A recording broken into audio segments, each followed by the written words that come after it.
Hola compañeros, me siento muy contento debido a que la mayoría de ustedes ha tomado de una muy buena manera el llamado que les hice para poder compartir nuestros conocimientos. Espero compañeros que durante el transcurso de esta semana se note la participación de todos ustedes, ya sea con videos o archivos esenciales de los cursos que ustedes vean convenientes. Sin más que agregar entonces, comenzaremos con el curso de máquinas eléctricas estáticas. En primer punto, ¿qué nos dice la ley de Ampère?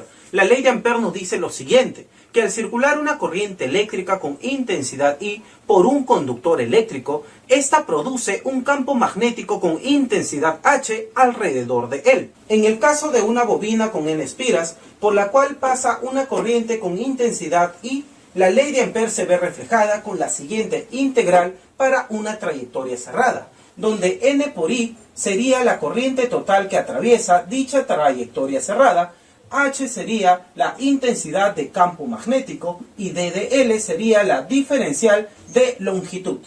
En el caso particular de un núcleo rectangular ferromagnético, la ecuación de Ampère queda expresada de la siguiente manera. La corriente total N por I, que posteriormente vamos a llamar fuerza magnetomotriz, va a ser igual a ¿quién? A la intensidad de campo magnético multiplicado por la longitud media cerrada de este núcleo ferromagnético. Además, recordando física 3, podemos decir que el flujo magnético en cualquier superficie viene dado por la integral de un producto escalar. Por lo tanto, decimos que el flujo magnético va a ser igual a la integral de ¿quién? De la inducción magnética, producto escalar, con la diferencial del vector área. Y el vector área, como lo obtenemos, simplemente multiplicando el área de la superficie con el vector unitario perpendicular a dicha superficie. En el caso particular que el campo magnético sea perpendicular a la superficie transversal, entonces este producto escalar viene a ser igual al producto algebraico de estas dos cantidades, debido a que el vector inducción magnética y el vector perpendicular a la superficie transversal son paralelos. Por lo tanto, el flujo magnético va a ser igual al módulo de la inducción magnética multiplicado por el área de dicha superficie transversal. El comportamiento magnético de los materiales se resume en su curva de emanación o también llamada curva de magnetización, la cual expresa el comportamiento del campo magnético respecto a la intensidad de campo magnético. Cabe resaltar que dicha curva se obtiene aplicando corriente continua a la bobina arrollada en el núcleo ferromagnético mostrado en esta figura, hasta llegar a la corriente máxima permisible por el sistema. La inducción magnética y la intensidad de campo magnético se relacionan estrechamente, donde la razón de estas dos cantidades viene a ser igual a la permeabilidad magnética del material. Por lo tanto, decimos, la inducción magnética va a ser igual a la permeabilidad magnética del material multiplicado por la intensidad de campo magnético. Además, compañeros, podemos decir que la permeabilidad magnética representa la facilidad relativa que presenta un material para que en él se establezca un campo magnético. Podemos representar la permeabilidad magnética del material en función de la permeabilidad magnética en el aire vacío, cuyo valor ya es conocido y es de 4 veces pi por 10 a la menos 7 tesla metro por ampere. Es un valor que ya conocemos desde nuestro aprendizaje preuniversitario. Y es ahí donde se define la permeabilidad magnética relativa, para poder comparar de una manera más eficaz la facilidad con la cual se pueden magnetizar diversos materiales. A su vez, esta permeabilidad magnética relativa se puede poner en función de la susceptibilidad magnética. Por lo tanto, podemos decir lo siguiente: la permeabilidad magnética relativa de un material es igual a la susceptibilidad magnética sumado más 1.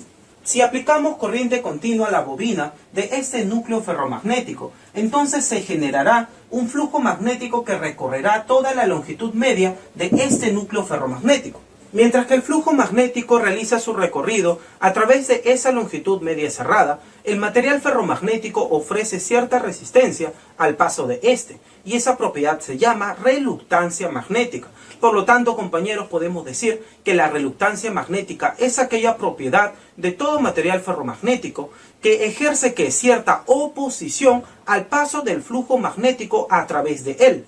Y gracias a este circuito magnético mostrado, podemos deducir una igualdad que es análoga a la ley de Ohm en circuitos eléctricos. donde N por I, que ya dijimos, es la fuerza magnetomotriz, análoga a la fuerza electromotriz en circuitos eléctricos. Podemos decir entonces que la fuerza magnetomotriz o la corriente total que atraviesa una superficie cerrada sería N por I, va a ser igual al flujo magnético, que es análoga a la intensidad de corriente eléctrica, multiplicado por la reluctancia magnética, que es análoga a la resistencia eléctrica. Por lo tanto, esta igualdad es análoga a la ley de Ohm.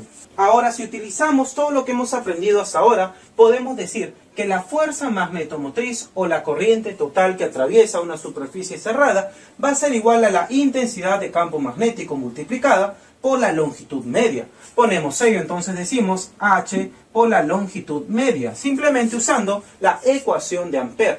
Además, si tenemos en cuenta la relación entre la inducción magnética y la intensidad de campo magnético, podemos decir que H, o sea, la intensidad de campo magnético, es igual a ¿quién? A la inducción dividido entre la permeabilidad magnética del material. Ponemos entonces ello, decimos la inducción magnética entre la permeabilidad magnética del material multiplicado por la longitud media cerrada.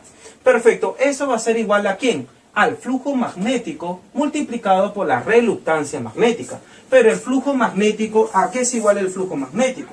A la inducción magnética multiplicada por el área. Muy bien, ponemos por acá la inducción magnética multiplicado por el área. Y a todo ello multiplicamos por la reluctancia magnética. Por lo tanto, pueden darse cuenta de lo siguiente, que la inducción magnética por aquí y por acá se van a ir. Entonces vamos a encontrar una igualdad para la reluctancia magnética. ¿A qué va a ser igual? A la longitud media cerrada dividido entre la permeabilidad magnética del material multiplicado por el área.